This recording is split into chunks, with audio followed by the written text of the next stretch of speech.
Thank you for joining us at the Evolution of Medicine Summit. A warm welcome. We wanted to make a specific thank you to our sponsors that have made this event possible. Energetics, an innovative natural remedy and supplement company, is committed to revitalizing medicine, and Cyrex Labs, a clinical immunology laboratory specializing in functional immunology and autoimmunity. Most of all, thank you for listening. If you'd like to share this with your colleagues and friends on Facebook if you enjoy the content, and if you have questions, you can ask us on Twitter with the hashtag EvoMed. Finally, if you really want to play your part in accelerating the evolution of medicine, ask your doctor if the Evolution of Medicine Summit might be right for them. Thank you and enjoy. Hello and welcome back to the Evolution of Medicine Summit. This is James Maskell and I have a very special guest here with me right now. It is Gabe Hoffman. Gabe and I have known each other for a number of years. He is the co-founder with me of the Functional Forum, which is our monthly meetup and live show for doctors. I know a lot of people have been enjoying those over the last few months, and was sort of, we've known each other for a number of years. Gabe has a very successful nutrition and biofeedback practice in Manhattan. And you've heard from a lot of the top doctors in New York on this series, like Ron Hoffman or otherwise. But I typically send people that I think need this kind of help to Gabe because I feel like he has a lot of value to offer in areas maybe that haven't been cherished by medicine up until now, but in the evolution of Summit, I think that this is something that is only going to be more important, and that's why I'm so glad to have you here today, Gabe. Thanks for making time to be on the show. Hey, James, thanks for having me. So your video on one of the first functional forums that we did, in fact, the first one was called Empowerment is the New Compliance.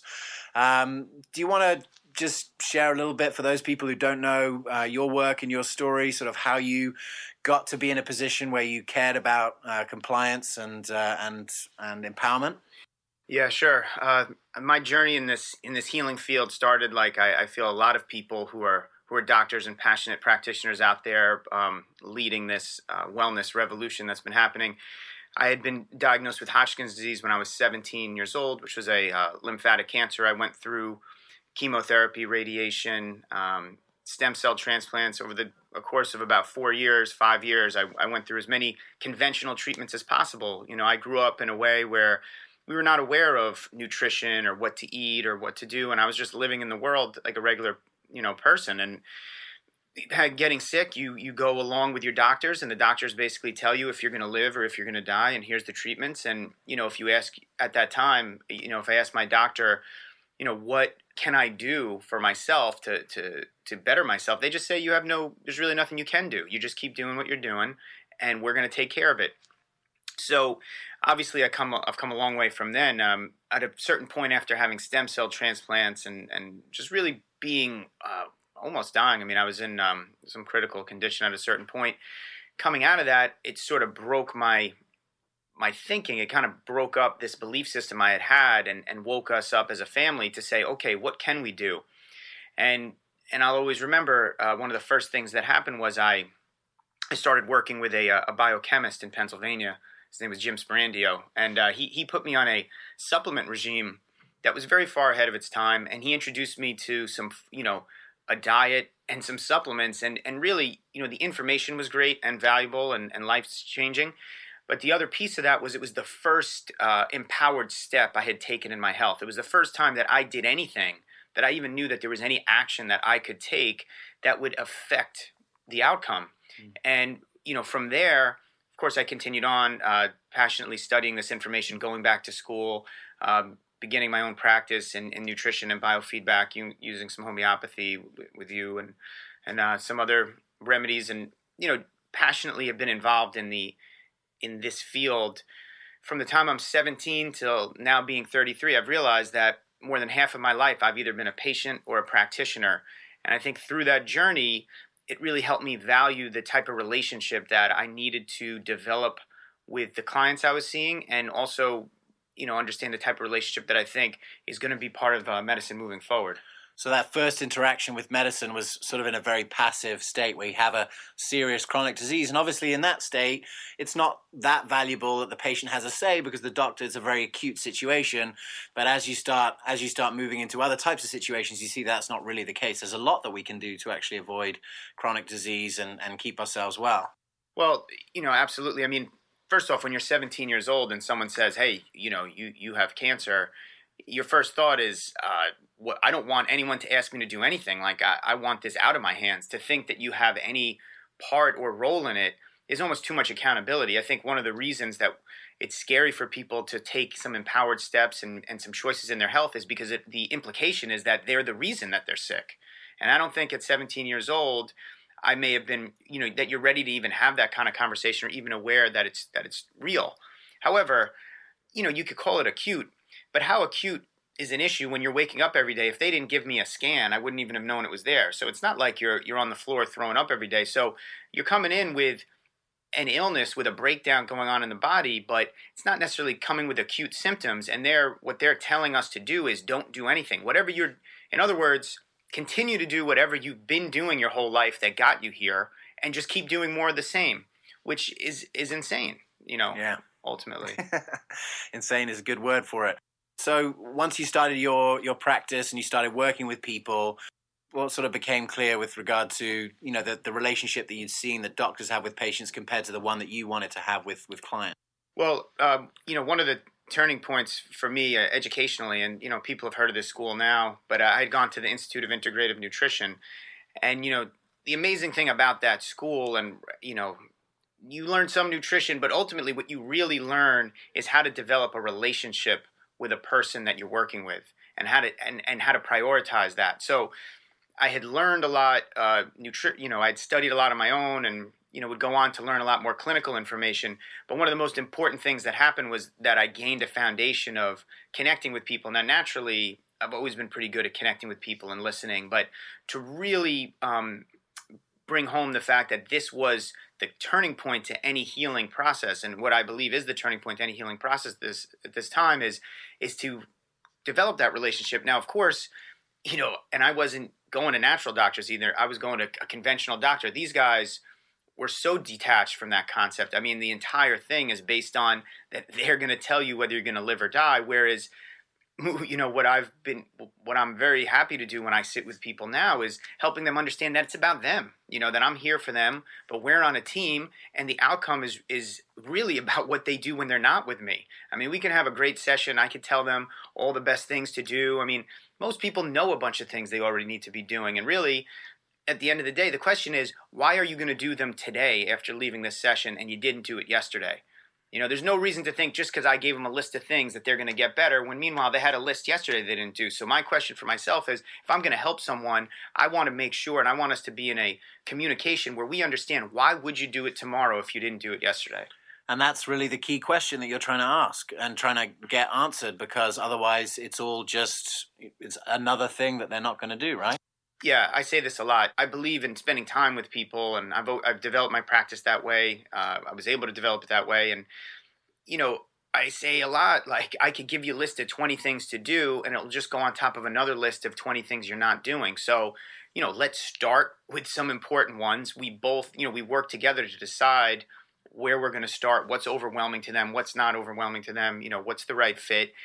And it's all about support and really the game plan for when they leave, and what that's going to feel like and what that's going to look like. And you don't have to be perfect. And, this is not a sprint. This is a marathon. That's a very important concept. A lot of people are trying to sprint and they burn out. And it's my whole intention is to help someone move their life in a different direction for the long term, not just to make them more comfortable in the short term.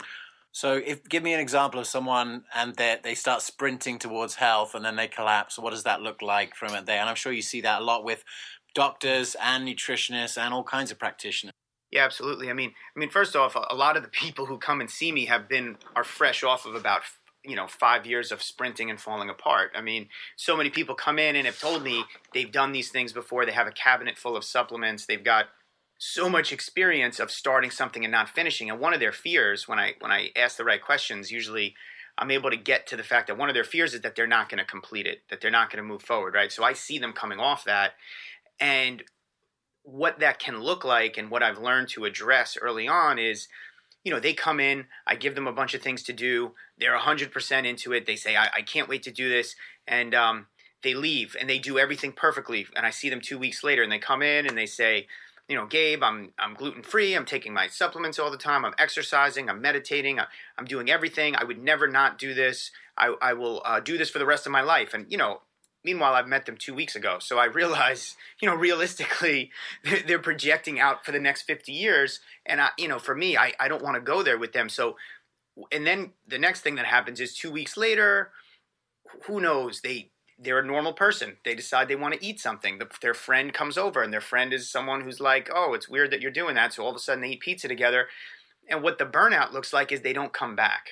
The burnout is they sprint, they do everything perfectly, they stumble, or they're just human, and then their judge in their psyche takes over. What I feel is the judge starts judging them as being wrong, as being should be punished, and they may not come back for their session. So I see that as my responsibility as a preventative measure to open up that dialogue early on, where I start to say to people, hey, listen, I don't expect you to be perfect, or when they come back the second time, they've done everything right. I'm happy for them, but I let them know I'm not going to get too high or too low, because chances are they're going to not do this perfectly for the rest of their life. There's no way, and to expect that, because the most important thing to me is that they come back in, and I want them to know it is safe and they have permission to not follow the plan and to come back in for their session and to get back up and to keep moving forward. It sounds like what you're really trying to do is build trust. What do you see as the role of trust in the future of medicine? Yeah, great question.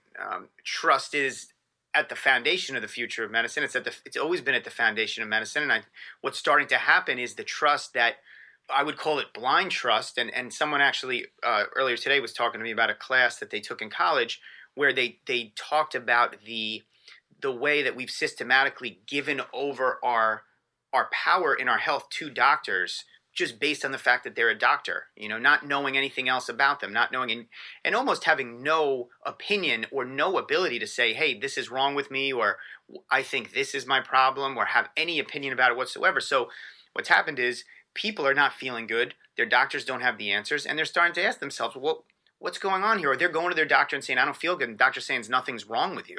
And as this has accumulated, and as the diseases of the 21st century, which are a little harder to pinpoint and put a finger on, like a fibromyalgia or chronic pain like that, people are starting to get frustrated, and the trust is breaking down. And I don't know that trust was ever there. So I'm glad you brought it up, because to me, we have to almost start anew. We have to start a new foundation of trust that the beginning of that is to call it out in the session and to say, hey, you don't know me that well yet. And I realize that this is about trust. I mean, there's so many people giving you some information on what you should be doing, and we have to work on that. But to at least admit that we can't fully be in trust from the first time we meet each other. Whereas, I think everyone's taken it for granted, and, people have sort of been in this helpless model. So moving forward, all of us learning to establish trust as the practitioner and as the patient. And the patient coming in and saying, I need to open myself up and ask the questions that need to be asked for me to start to feel more trusting of them. That we should both be coming into these relationships realizing we have to work on trust. I'm going to ask the questions I need to ask to start to feel comfortable with this person. And on both ways, both people have to do that. Well, it's an interesting group that we're speaking to today, because we've got thousands of physicians and practitioners and doctors. We also have, patients galore, who are interested in this. But why I'm really excited about this summit and communicating these kind of details outwards is, look, it's not like there's going to be more information to the doctor that the patient's not going to know. The future of medicine is really like this honest and open communication, which it sounds like you're talking about right here. So to all of the doctors and the practitioners that are listening here today who want to start to develop these trusting relationships, I know, we've done events over a number of years where you've given tips to these doctors and practitioners on how to start that process of trust. And I think that patients would like to hear that too, because they want a doctor that's going to operate like that too. So what is this? You sort of have a 3-step process that you've spoken about before. Do you want to share that with the people here? Yeah, sure. And trust to me is at the core of relationship building. So I see it really as building a relationship between the doctor and the patient, or the practitioner and the patient. That relationship, and the name of the last talk was "Empowerment is the New Compliance." Why is trust important? Trust is important because unless we're being honest with each other, I don't know what you're doing, and you're not believing what I'm telling you to do. So how can we move forward? So trust is establishing that. Compliance comes from the patient trusts the doctor's plan, and I'm going to move forward with it.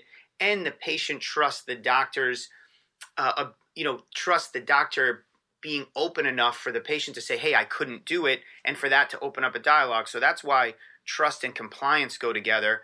And wrapped around that is in a relationship and an agreement between the two people that they're on a team. So the way I start to develop that is pretty simple. I mean, I want to engage the person. My first intention of working with someone is to engage them in their own process, and not for them to feel like I'm here to save them, but for them to feel like I'm here to be on your team, and together we're going to move forward.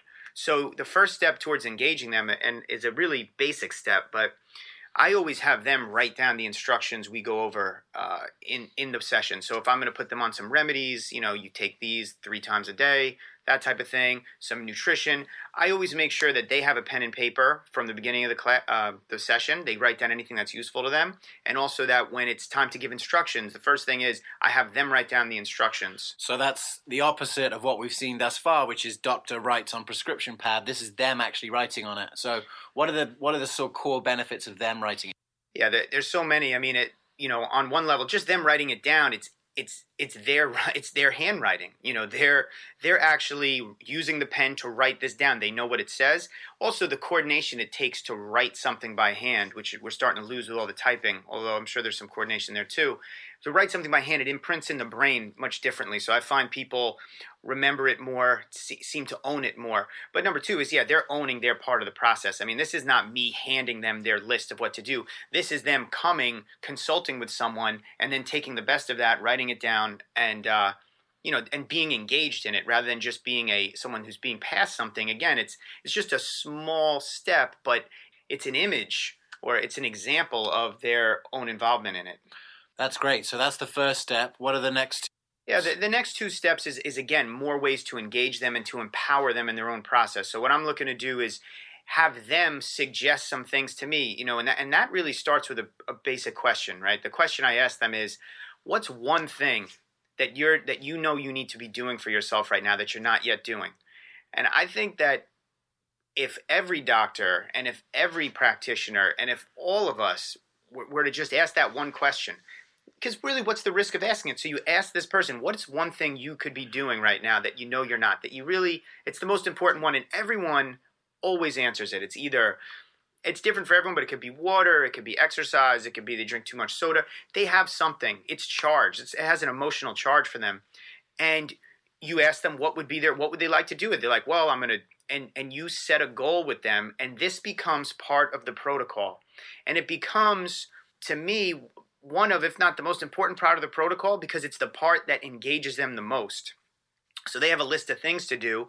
Most of them we're laying out because they're coming to us we're the expert in that situation. But they have their own that they're adding to the protocol as well. So now this is truly a team effort. This is 2 people working together to fulfill something. So by them, picking their own piece of it, it really engages them so much differently. And when they do, they're going to do that, and it's going to ramp up everything else that's going on. It allows them to do a better job of everything else on that list. That's awesome. So you're actually engaging them, because you're so right that anyone who's dealing with any sort of chronic condition that is in any way developed by their lifestyle, whether it be food or toxicity or stress management or all of these, which is really the modern diseases, which are have a lifestyle component. They already know, they've read enough internet or asked enough friends that have told them, hey, you've got to stop the soda or the diet soda, or you've got to do more of this or less of that. So they already know what they aren't doing that they need to do. So just piling more stuff on top of that is ultimately probably going to lead to, lack of success. This is sort of a really empowering step for them. Yeah, it's piling on top. It's really just the fact, if we're not acknowledging that they're playing a role in this, that they're clear on, then we're not acknowledging their own involvement in it. And again, it's just like, oh, this illness came onto you and it like came out of outer space, and I feel bad for you, and now I'm feeling sympathetic for you, and you're hopefully it'll work out one day. But when you're saying, hey, here's something you're doing that's not helping, and it's time for you to be doing something that is helping, it's completely different. Person realizes that they're part of it. So those are the first two steps. And always, so again, writing something down, having them write the instructions, having them pick something and to throw in the fold, something simple, a walk, a water, more water, this, that. And then the last piece is the follow-up. This is the piece that allows the trust to build and the relationship and the agreement between the two people to strengthen.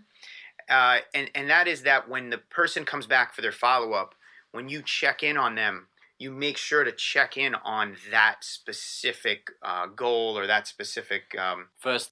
Yeah, the first thing, either first thing or at some point in the session, just make sure.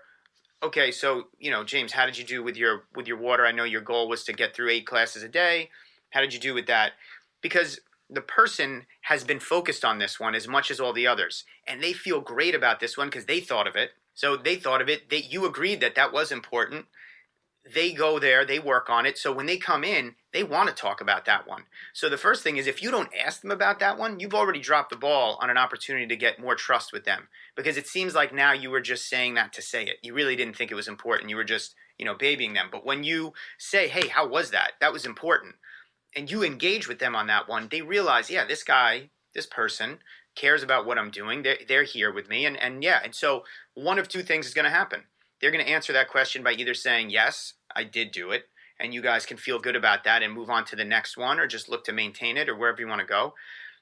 Or they're going to say, no, I wasn't able to do it. And this is another really valuable moment. It's a moment that, I've learned to, cherish, because it's an opportunity to, again, strengthen the relationship. So we've already in 2 sessions had multiple opportunities to grow together. And so what happens is the person says, no, I didn't do it. And rather than their teacher and their parents and their inner dialogue and everything else that's gone on in our lives that wants to punish us for not doing what we were supposed to do, we're like, hey, that's okay. Maybe it was too difficult. We need to pare it back. And we just sit there until we set a new goal. Would you like to do the same one again? Would you like to do half the amount? And you work it until you get back into a good place with it, where the person feels confident. You say, now you're just going to do it again.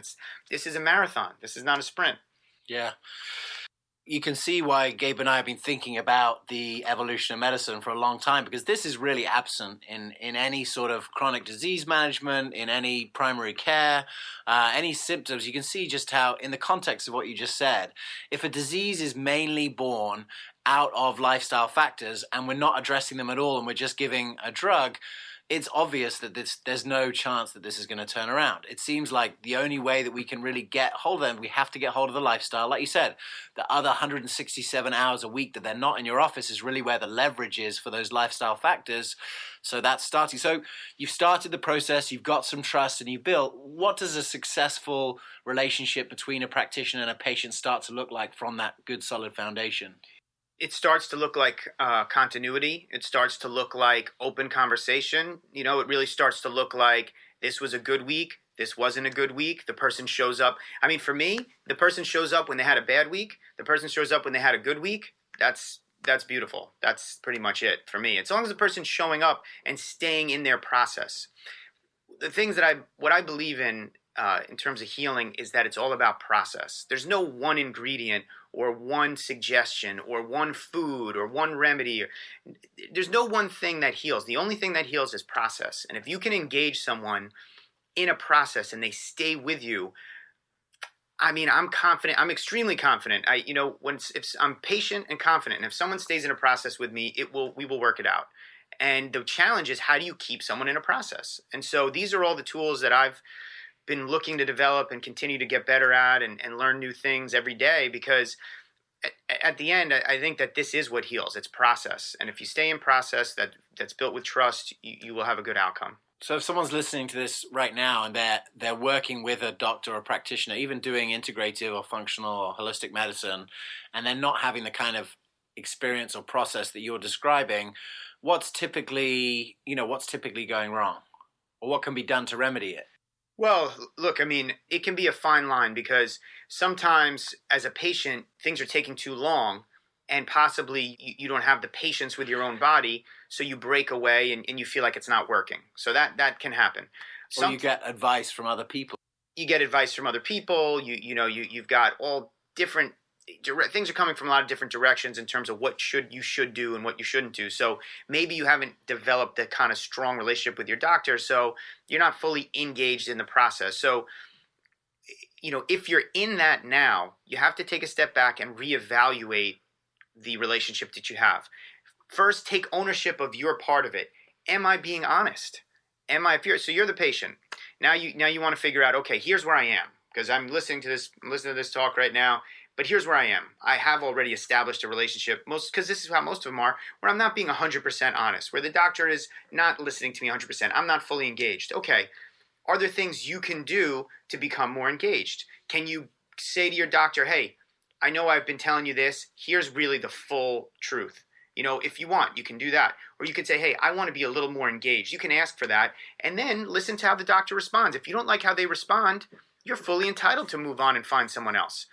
But I would say, if you do that, come in and be the leader for that relationship that you want to be. And if the doctor doesn't respond to that, keep searching until you find one that you can build that relationship with.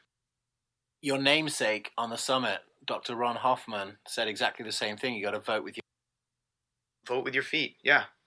Voting, it's so interesting. Voting in this country, the concept of it, it's a controversial issue, so I won't go too far into it. But voting with your feet, voting with your dollar, these are things that we're not all, paying so much attention to. Someone's eating those billions of McDonald's. Yes, it's like there's so many areas where we're also hypocritical, and including myself, where it's like, I'm against this, but I'm supporting. The only vote I have is with my dollar, right? Yeah. If I'm against this, but I'm still using that type of product, or I'm voting for it every day. One of the reasons I've moved over, it's so important to me to buy, foods and cleaning products and things that I believe in, is because I'm voting. I see it as a vote. So Dr. Hoffman, right? Voting with your feet. That's right. The only real leverage you have in any relationship, and this is true about intimate relationships too, as I've worked with people, you can ask for what you want, but unless you're showing that you're willing to leave if the person doesn't respond and there's no compromise, people don't really listen. Yeah. It's not until you say, hey, this is done. I'm leaving and I'm breaking up with you. And if that's breaking up with your doctor, breaking up with your spouse, breaking up with your bank, you tell people, hey, I'm leaving. So let's find out. And that's where things get really clear. That's so true and so interesting, and is obviously something that you're very passionate about. Let's take it a bit more broad to the evolution of medicine. When we talk about the evolution of medicine, what's your sort of unique take on that concept, and what would you see would be your sort of highest and finest ideal for what the evolution of medicine could start to look like? Well, it's a good question. I mean, it's obviously a massive one, but the evolution of medicine is also going to be about the evolution of living, the evolution of people, the evolution of choices. And I think one of the first choices is people being able to take care of themselves first. The most basic thing on an airplane is like, if the oxygen mask comes down, you put it on yourself first, then you put it on your kid. Everyone's been doing the opposite. Everyone has always taken it as a badge of honor that I take care of everyone else and I don't take care of myself. And I think at the core, one of the core issues in humanity has been this martyrdom, or where we don't put ourselves first, and we constantly. So one shift in the evolution of medicine is going to be the evolution of people's mindset being to put myself first, that the most important thing I can do is take care of myself, and I'll raise everyone else up around me based on that. So, it's like you can't put someone first and you last. You either put yourself last and everyone goes last, or you put yourself first and everyone goes first. So the evolution of medicine to me starts as a mindset. It seems to me that you can't really have patient-centered medicine unless patients want to be the center of it.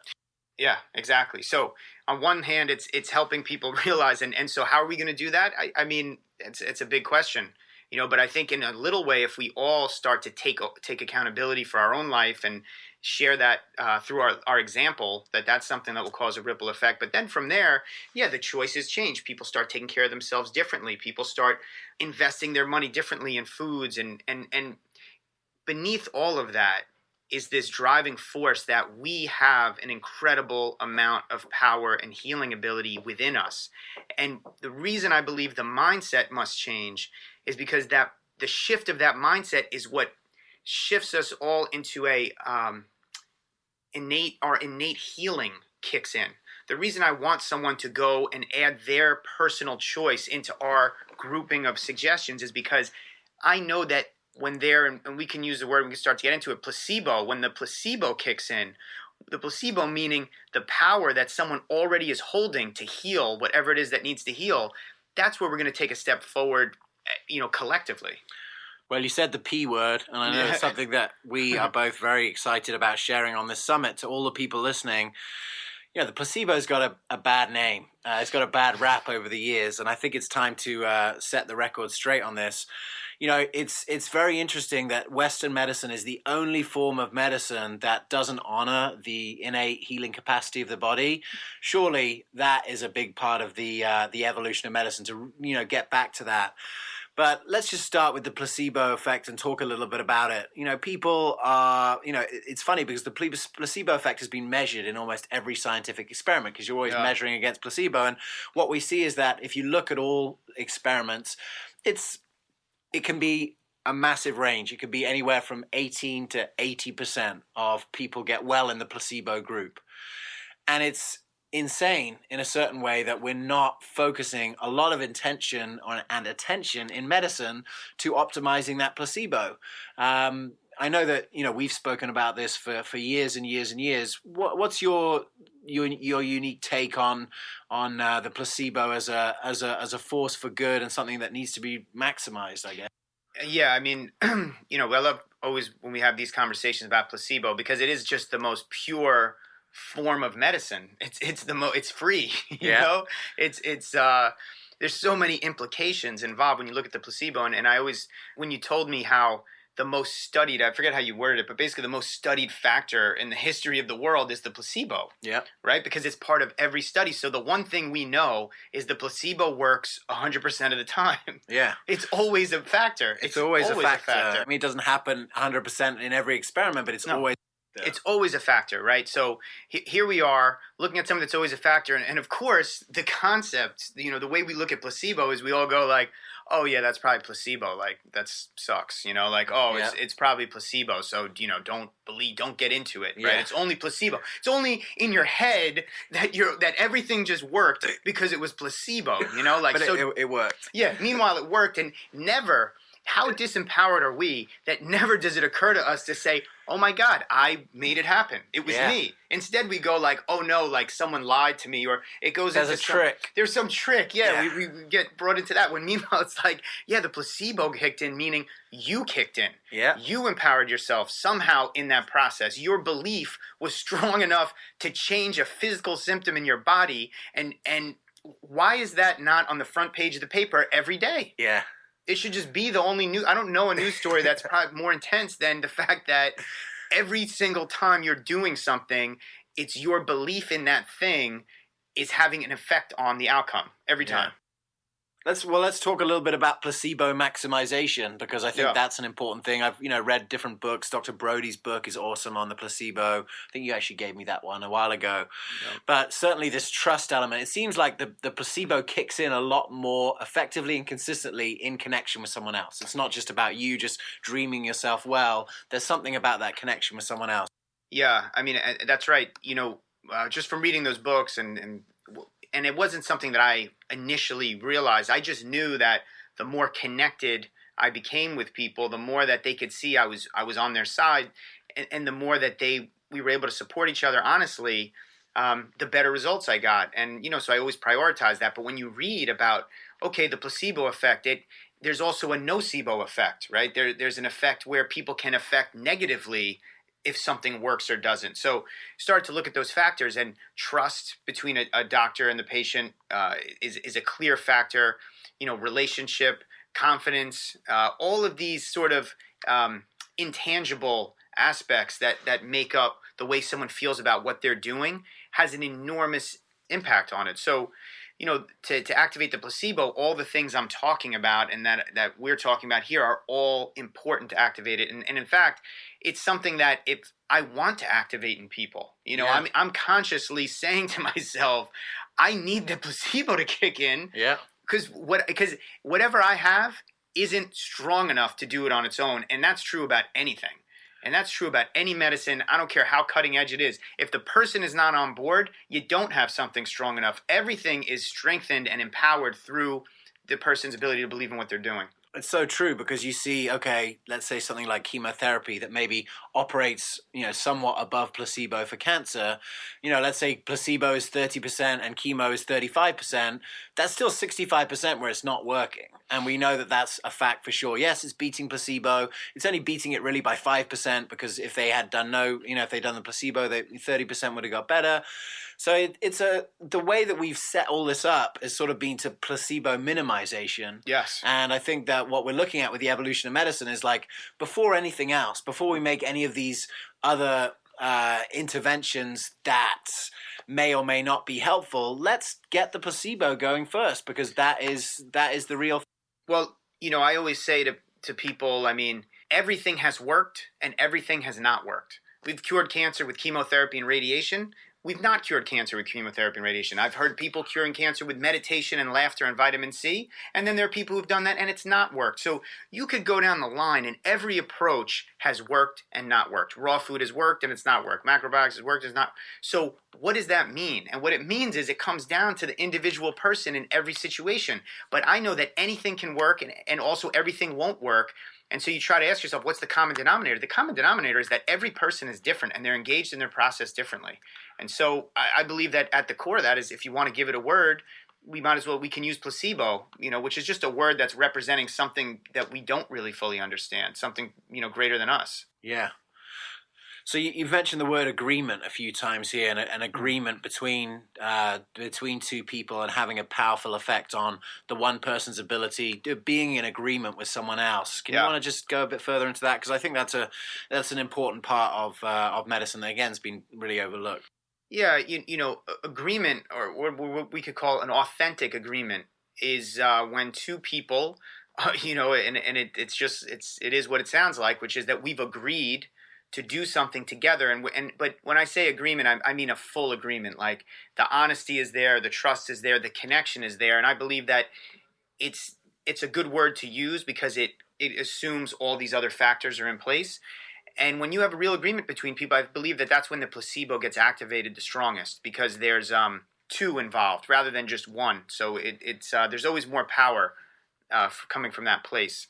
So agreement, just because we sign a contract, many times I'm signing things online like an agreement, and I don't know what I'm signing. iTunes, yeah. Yeah, I mean, I agree to everything. If I ever agreed to something crazy with I'm in trouble. But I would say it wasn't a full agreement. Certainly if they came to take my stuff one day because they said, oh, you agreed to do it, I would be like, I didn't agree to that. Yeah. So I wasn't in full agreement. But when two people are making eye contact and they've said, hey, this is what we're doing, this is what it's going to look like, and they continue to communicate honestly moving forward, I consider that an agreement. And I consider a true agreement, whether it's in business or families, relationships, or medicine, to be what brings power to the whole situation. Yeah. You said that everyone's different about what's important to them and so forth. I mean, another trend that we've seen all the way through this summit and so forth is an individualization of medicine, to not just, the previous medicine, so Western medicine is trying to find the one single thing that does the best for the biggest group of people. And I think that's certainly been a good strategy up to a certain point. But what we're really looking at now is how do I work with the individual person? And it sounds like what you're talking about with everything that we've spoken about today, kicking in the placebo, making agreements, getting them on track with the things that they want to do, sounds like a first step towards individualized medicine. Yeah, and that individualized medicine, the challenge we have is, do we have enough people to work with everyone for that amount of time? We've built a system where people see their doctor for a few minutes and they're seeing 40 people in a day, or like chiropractors, or and a lot of different models. And it's not that there was a bad intention behind any of it, but now is it realistic to develop this type of relationship? And what are you going to do? Turn your whole practice around? So there's obviously some other factors that have to be brought in. Bringing other people into the offices. How are we going to actually execute the level of individual connection that's needed to activate the process? So I think it's going to take time. And also, and something you've talked about before, is group interaction. Interaction. So if you can imagine that you have your doctor in front of a group of people, but the group of people begins to hold each other accountable. So maybe the doctor is not the only person who you can have that agreement with. You can, as a group, come into agreement, and then individually have groups of 2 or 3 who are in that supportive cycle with each other. So it leverages the doctor, but also leverages the placebo. Yeah, well, I really got thinking. I mean, it's such a great point, and this is definitely the future of medicine. I mean, my mother-in-law to thank really for this. She lost 100 pounds going through a program, and certainly the eating was slightly different, but the biggest shift that she made was that she had to call someone every day and tell them what she had eaten. She had basically an accountability buddy. And this is not a paid service. This was sort of like Alcoholics Anonymous, but for eaters. And so you have this accountability buddy. And in that, there was an agreement, there was a structure, just a 2-minute phone call or 30-second phone call or a 5-minute phone call or a 10-minute phone call, depending on whether it was a good day or a bad day, like you were saying. There's no external structure. There's no payment. There's nothing, but here's someone who's making a dramatic change through those sort of changes. So you can see that what you've done with your practice is work one-on-one, practitioner to patient, but we also see that these accountability structures going sideways rather than just up and down has a lot of potential to make a big difference. And I'd be interested to hear your take on that and seeing how we might be able to scale this so that everyone can take advantage of this, because that's at zero cost. We're not talking about going to see a $500 an hour doctor and supplements and all this crap that people think is what we're talking about when we're talking about integrated medicine. The evolution of medicine is going to be forever. Yeah, it's like we were saying, the evolution of medicine, or what I was saying before, is the evolution of a mindset. It's rather than being in competition with each other, which not that competition is bad, but it's being in support, being in empathy with each other. It's being able to say, hey, I'm going to take care of myself, and then I'm going to look to my left, and I'm going to help this other person do that for them, and hold each other accountable. So it starts at a really like a micro level, and then at the macro level, there's some decisions that need to be made up top, like doctors and people who have the wisdom and some of this healing information as to how are they going to come into agreement with each other that we need to start developing systems that function this way. And that, we need it to grow. It has to start somewhere, but as it grows, other people see that, and then they will get on board with it. And so at some point, the momentum has got to swing in a direction of, this is medicine. This isn't something that's outside of the box. This is what's in the box right now. This is the box. It's not a box. It's a circle, maybe. Yeah. Well, talk a little bit more about empathy, because I think, we've really had a very sympathetic medical system, and I think we're moving towards more of this is maybe another sort of factor of the evolution of medicine, is from a sympathetic model to an empathetic model. Do you want to sort of explain? Yeah, I mean, it's something that it hits close to home for me. I would say that if you've ever been chronically ill or whatever that feeling is, or if you've ever had the made-for-TV story of your life where everyone looks at you and really feels bad for you. Oh, Gabe's got cancer. Yeah, it's one of the worst feelings you can ever have. I mean, pretty much everyone just looks at you like, wow, I'm glad I'm not you. Yeah. Like pretty much your entire day is based on conversations where people are feeling they're glad they're not you, and that's what I would call sympathy. Yep. Empathy is if someone looks at you and says, hey, I see what you're going through, and, I'm here with you, and you're moving forward. It's kind of like, I feel you, I'm here, and I've been through stuff too, and you're moving forward. So empathy is when we can feel what someone's seen, but we don't feel bad for them. We see them as capable of moving forward, just as we see ourselves as capable. And we're ready to be of service and Ready to be of service. Yeah, if you help someone from an empathetic place, I mean, in some ways, the real difference is you're connecting with them. You're saying, you can feel that this is an intense situation, but you're holding them as capable in your mind. You're seeing them as a capable person. I think the reason we all connect with sympathy so much is we see ourselves as so incapable that maybe by seeing me sick like that, it triggered other people to think like, wow, I couldn't deal with that. And what I want them to see is, yeah, you could deal with that. I dealt with it, and there was nothing special about me at the time. I was just doing my thing. And as we all know, people have been through so much, and so my story is not any more intense than anyone's story who's been there. It's just it is a little more melodramatic, as how I would think of it. But we've all been through such intense suffering, excruciating experiences, and come out the other side. And one of the amazing things when you talk to people and when you have an empathetic conversation with each other, you start to find out everyone's a major survivor. Everyone has like a warrior in them that has been through incredible circumstances. And then you can choose to say to yourself, wow, I could have never survived that.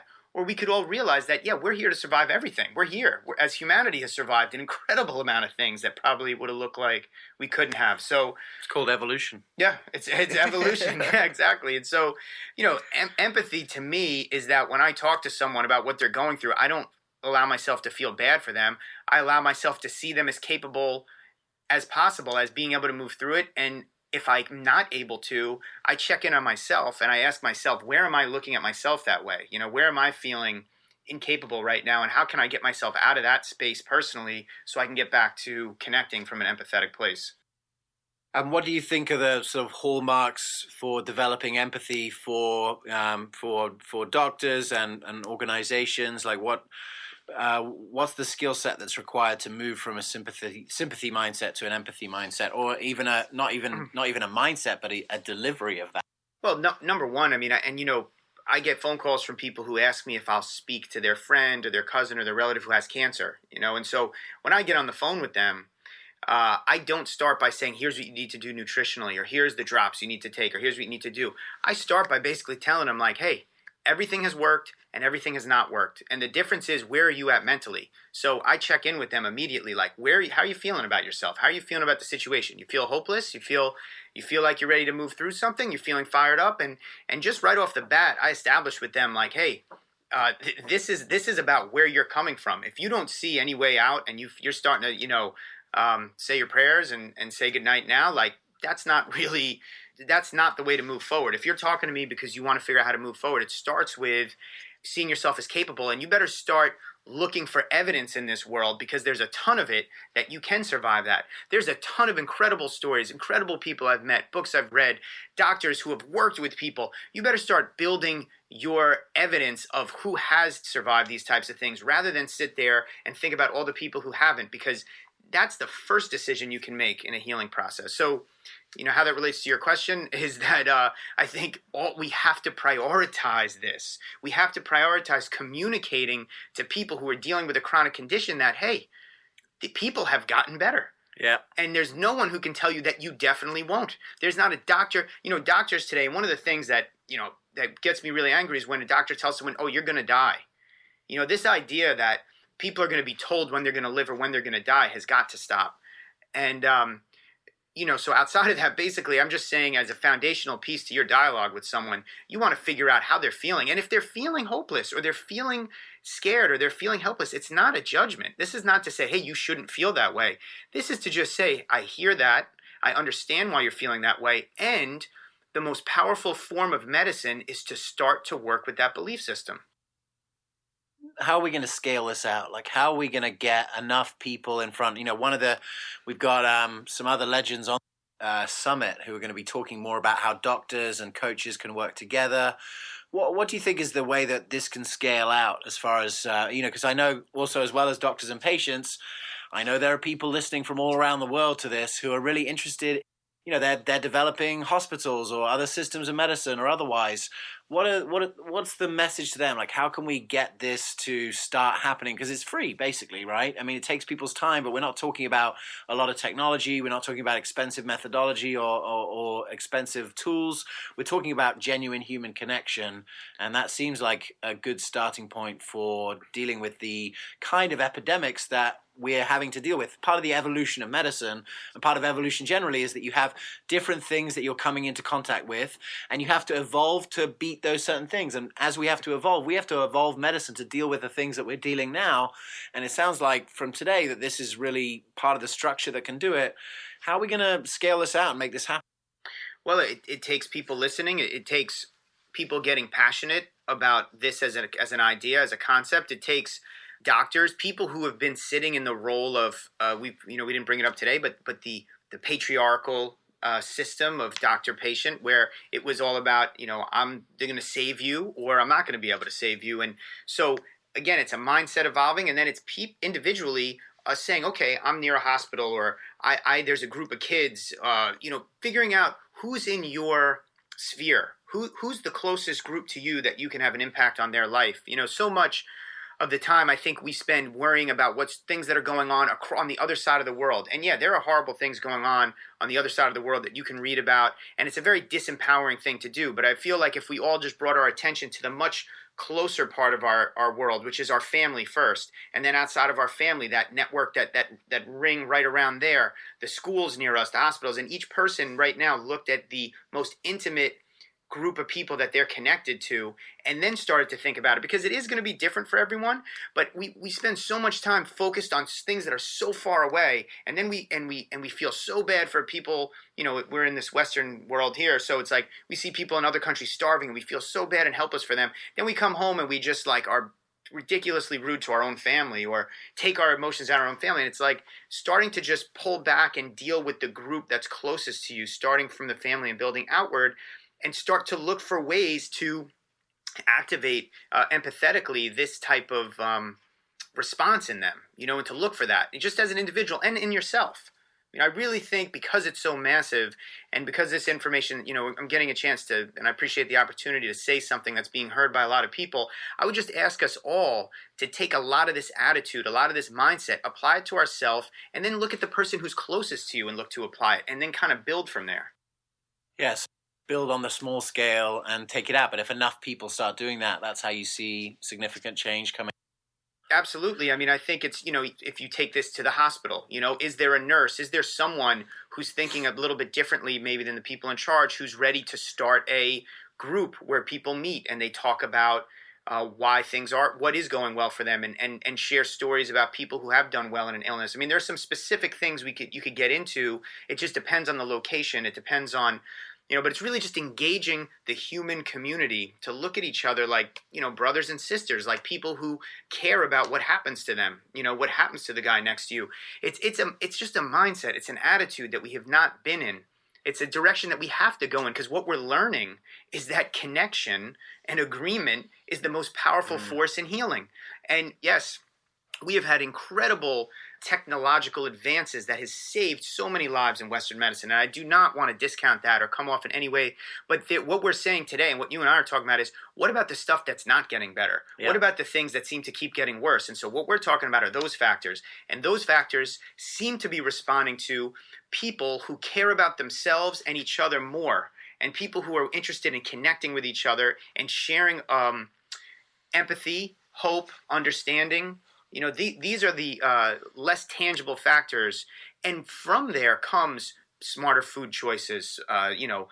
Animals being treated better. Like grass-fed animal versus. Yep. We could extrapolate this into every area. We're just really talking about some of the core mindsets that are leading to these other breakdowns. It's funny because as you're talking, I'm thinking about it, and I'm thinking about how we started this with talking about how basically you had your own journey, and then you took care of yourself, and then you took it out to one more person from there. So if you take it step back, really the leverage is in with each of us doing it for ourselves. A lot of people get into this type of medicine or otherwise because they have their own trauma, or trauma with their child or sister or mother or father or otherwise, and they have to sort of, start to learn about this as quickly as possible. possible, start to sort of put out fires or learn about it. But what it sounds like is that the real leverage is for everyone to just, apply their own oxygen mask first before they're helping others. So it could all start with everyone who's listening right here, Yeah. whether you're a CEO of a big company, or whether you're just a patient, or whether you're a doctor, or whether you want to affect change. Start with yourself and work out from there, because I think that there's a certain martyrdom in Western medicine where you see that these doctors aren't particularly healthy, Mm-hmm. and they just sort of think, well, as long as I'm helping other people during the day, then it doesn't really matter about me, because look how selfless I am.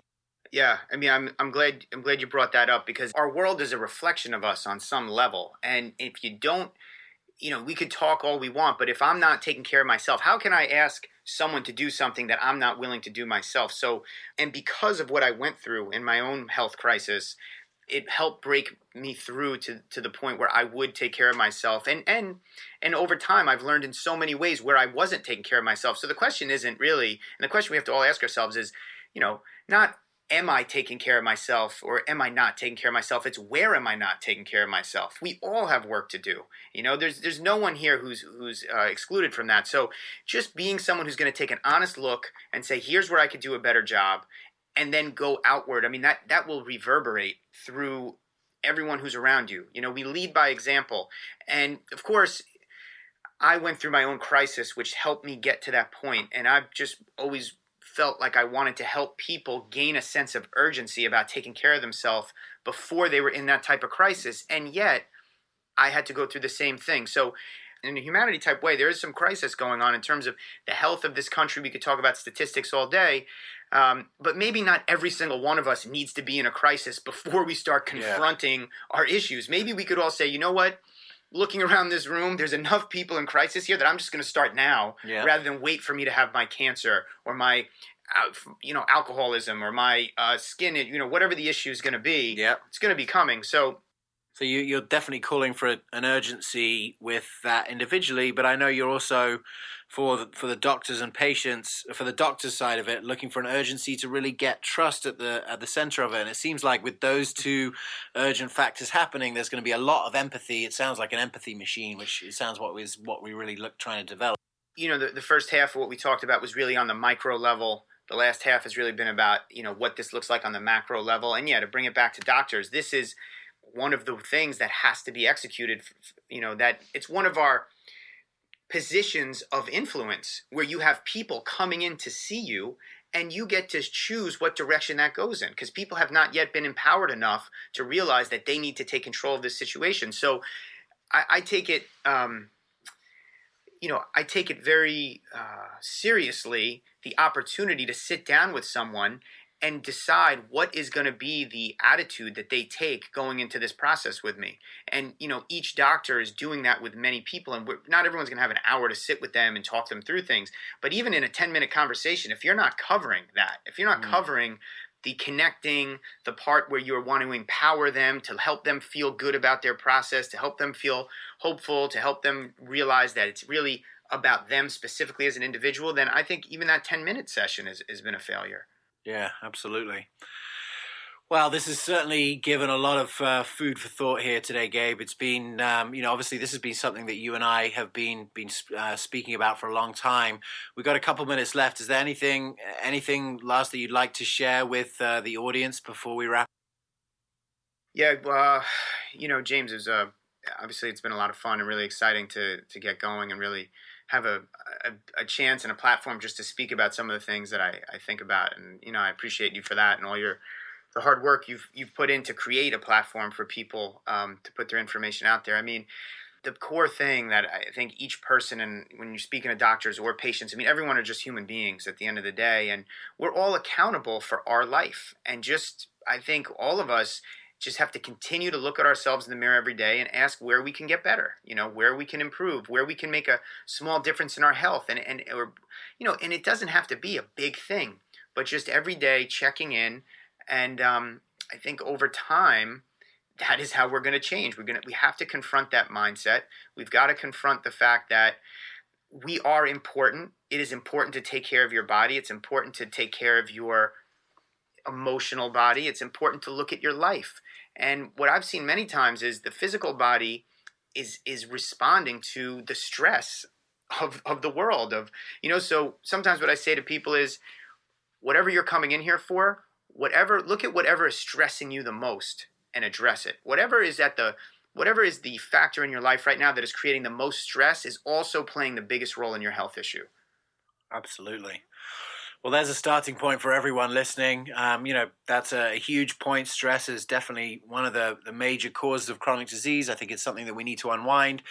There's been so much value in this, and I would say that this may be something that you want to listen to again and again and again. Gabe, I really salute the work that you do. It's a pleasure to be partnering and in agreement with you that we're going to make some serious changes here. And it's been great to have you on the Evolution of Medicine Summit. I hope everyone who's listening to this has enjoyed it. Gabe and I are definitely reachable through the Functional Forum. It's functionalforum.com. Dial us in. We're there every month, and it's been a great to be with you today. Thanks so much for your time, and we'll see you next time. Thanks again, James. Really appreciate it.